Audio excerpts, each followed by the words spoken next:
Bienvenidos a Sin Rodeos. Hoy tendremos un programa especial orientado básicamente al balance del 2003 y las perspectivas para el 2004. Tendremos también un par de reportajes en el mejor estilo de Sin Rodeos.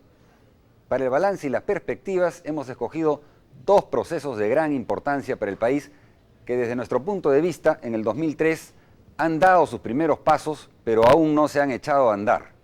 El primero de ellos, la regionalización y descentralización. Y para hablar sobre este proceso están con nosotros Carlos Monge del grupo Propuesta Ciudadana y Efraín González Olarte, economista y profesor de la Universidad Católica. Bienvenidos. ¿Cómo están? Gracias. ¿Cómo estás? Bueno, fines del 2002, digamos, habían muchos pronósticos, expectativas y pronósticos pesimistas sobre la regionalización que arrancaba este año, el 2003. Con el tiempo transcurrido, ¿cuál sería la impresión general que tienen ustedes sobre lo que aconteció en el 2003 en relación a este proceso? A ver, tres ideas para ponerlas en el debate.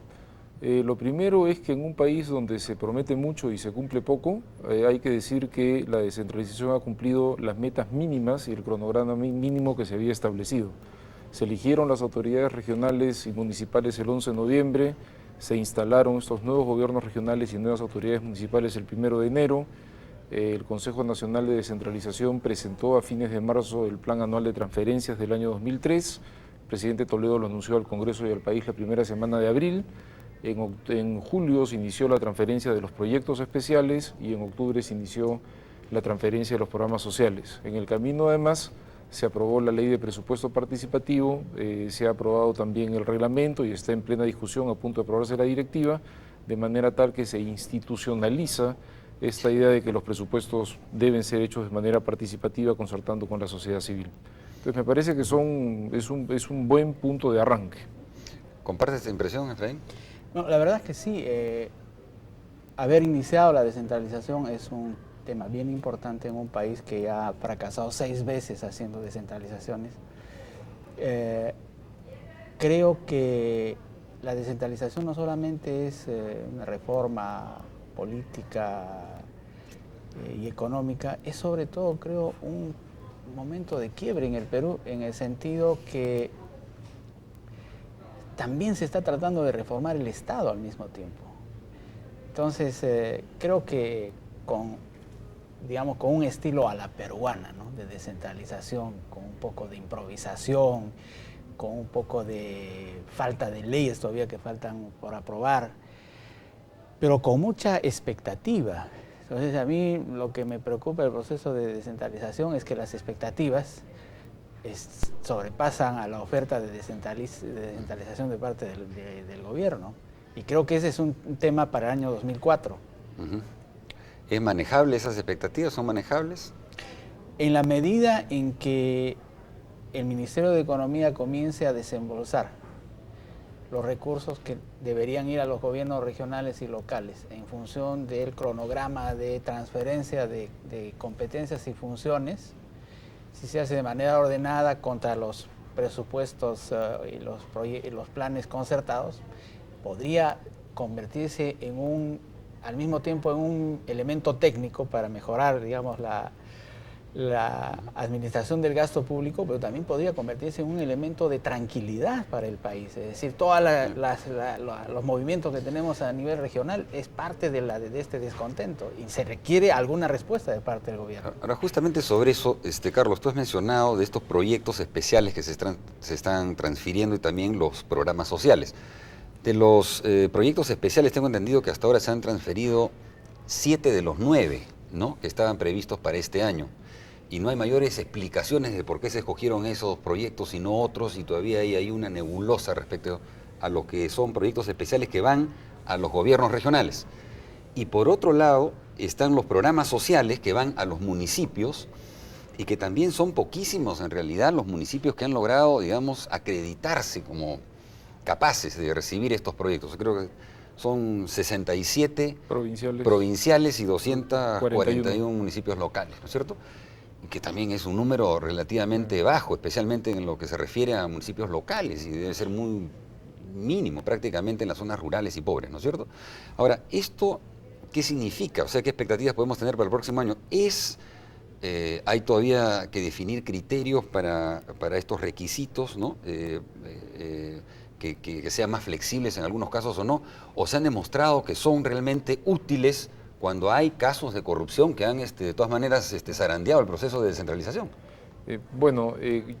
Dije a propósito que se ha iniciado la transferencia de los proyectos especiales y de los programas sociales y me parece que en eso se ha cumplido el mínimo.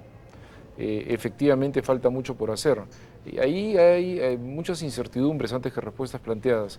El MIMDES, antes del cambio de ministra, no ha terminado de anunciar cuál es su plan de transferencias para el año 2004. Entonces, realmente no sabemos cuál es la meta de acreditaciones y transferencias a municipios para este año.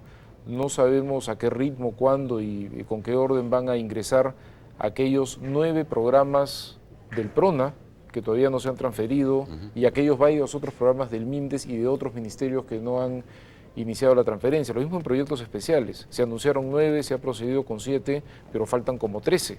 Hay muchos de la selva, hay los proyectos que son fronterizos, ¿no? Sobre eso no se sabe cuándo se va a transferir. Pero además hay un conjunto de otros aspectos que son tan o más importantes que la transferencia de proyectos especiales y programas sociales y que Efraín conoce bien. No se ha logrado aprobar la ley de incentivos a la conformación de nuevas regiones.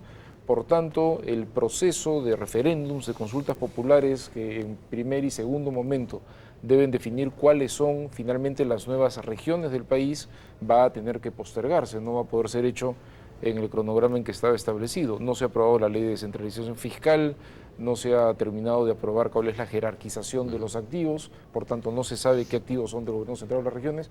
Por eso digo, se ha arrancado, se ha hecho el mínimo que tenía que hacerse, pero hay unos pendientes que son absolutamente cruciales para ver cuál va a ser el destino y la calidad del proceso. Y tal vez en términos generales también en relación a políticas sectoriales, ¿no?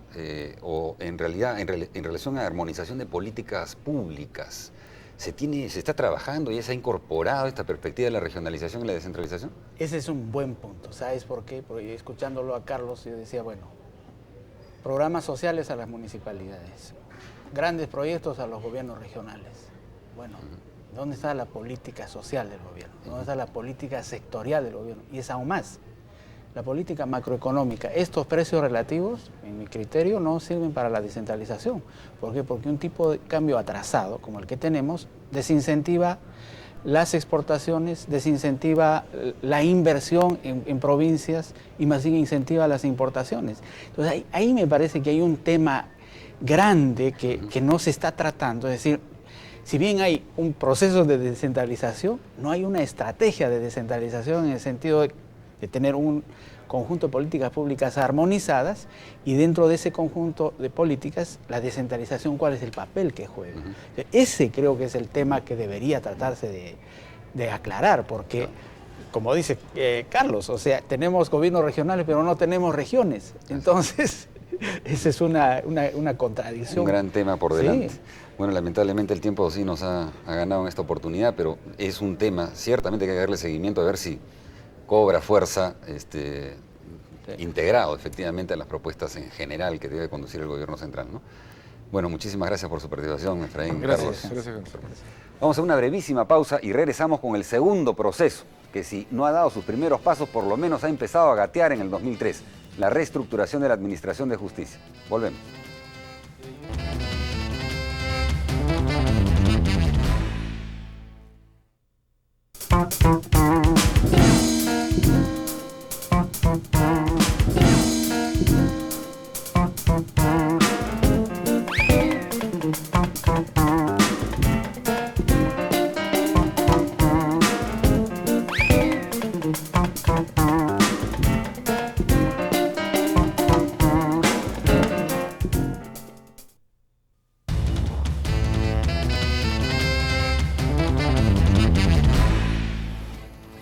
Para hacer un balance de la suerte que corrió en el 2013 el ansiado cambio en la Administración de Justicia y las perspectivas que tiene de alzar vuelo en el 2004, están con nosotros 3 personalidades que destacan por su conocimiento del tema. Raúl Ferrero, exdecano del Colegio de Abogados de Lima; Juan Jiménez, quien hace pocas semanas asumió la Secretaría Técnica de la Seriajus. Para los no iniciados, la Seriajus es la Comisión Especial para la Reestructuración Integral de la Administración de Justicia. También forma parte de este panel Ernesto de la Jara, director del Instituto de Defensa Legal y presidente del Consorcio Justicia Vive. Bienvenidos. ¿Están? Muchas gracias. Bueno, durante el 2013 han dado varios impulsos para reestructurar la administración de justicia. ¿Cuál sería su balance, su apreciación de los principales, digamos, elementos de este proceso? Bueno, en primer lugar creo que se ha tomado conciencia de que el problema de la administración de justicia exige una pronta acción. Me parece que eso no estaba muy claro para algunos magistrados, o no estaba claro para mucha gente, ¿no? La necesidad de emprender rápido una reforma que pueda organizar mejor o al menos hacer un buen plan integral de reestructuración del Poder Judicial.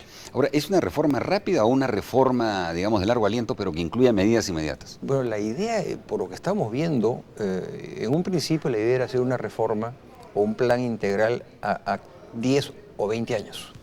Pero al darnos cuenta de lo que está pasando hoy en día con la administración de justicia y tomar contacto en estas audiencias públicas, por ejemplo, que ha organizado el Acuerdo Nacional por la Justicia, estamos viendo que el reclamo es por algunas medidas urgentes, inmediatas, prontas, a la vez que se trabaje por el gran plan nacional de reforma del Poder Judicial. Eso sí va a demorar, porque ese plan va a demorar unos meses, pero una vez terminado de implementar, lo difícil va a ser que se ejecute.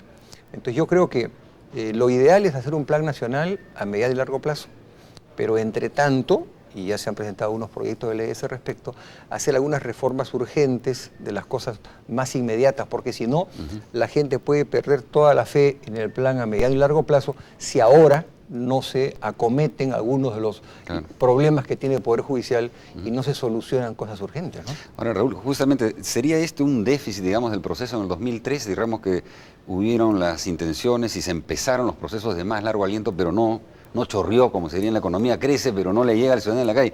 ¿Sucede lo mismo en la administración de justicia? Bueno, hay una expectativa grande de la ciudadanía porque la justicia cambie, pero yo creo que hay que llamar la atención de un fenómeno que se ha dado este año. Este año ha comenzado el proceso de reforma judicial y todo proceso de reforma involucra, digamos, con alguna paciencia, tomar conciencia de lo que está sucediendo.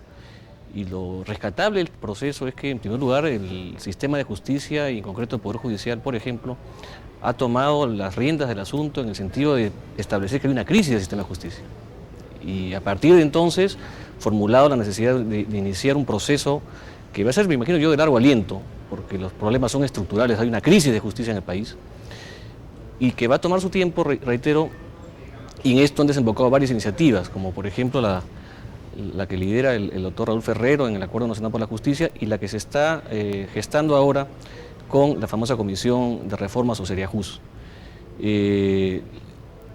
El balance que hay que hacer en el año creo que no debe ser negativo o por lo menos pesimista, porque estamos en un proceso que recién comienza. Entonces hay que tomar el pulso de la ciudadanía. Efectivamente hay problemas que hay que afrontar inmediatamente, yo estoy de acuerdo con esto, pero hay que tener en cuenta también que el proceso es estructural y que además sin recursos, ¿no es cierto?, y sin la conciencia, que es lo principal, creo yo, de que estamos mal y que ya esto se ha asumido así, esto no vamos a avanzar. Es las voluntades, digamos, que se han ido concertando a lo largo del 2003, son las que se requieren, realmente tienen esa convicción, digamos, para conducir este proceso, Ernesto. Yo diría que sí, y retomo lo que han dicho tanto Raúl como Juan, en el sentido que este año es positivo porque se ha concluido el año con un consenso básico que se expresa tanto en el Acuerdo Nacional como en la Seriajus, donde están comprometidas las diferentes instancias del sistema de justicia, no solamente el Poder Judicial, sino también el Ministerio Público, todo, y además la sociedad civil. Entonces estamos concluyendo el año con el Acuerdo Nacional y con la Seriajus.